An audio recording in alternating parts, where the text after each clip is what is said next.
28 February middle east पेटला होता. America आणि इस्रायलने इराणवरती हल्ला केला. पण ज्याची जगाला अपेक्षा नव्हती ती चाल मात्र इराणने खेळली.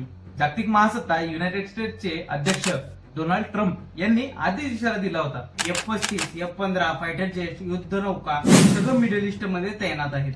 आणि मग काय, अमेरिका आणि इस्रायलने एकत्रित कारवाई करत इराणवर हल्ला केला.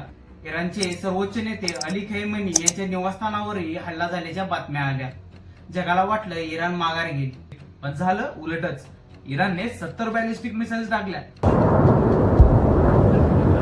फक्त इस्रायल नाही तर UAE, कतार, सौदी अरेबिया, इराकसह 8 देश टार्गेट झाले.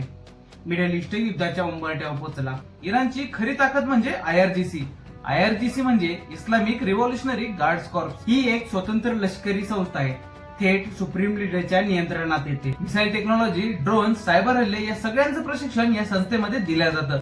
इराणकडे 300 ते 2000 किलोमीटर रेंजच्या मिसाईल आहेत.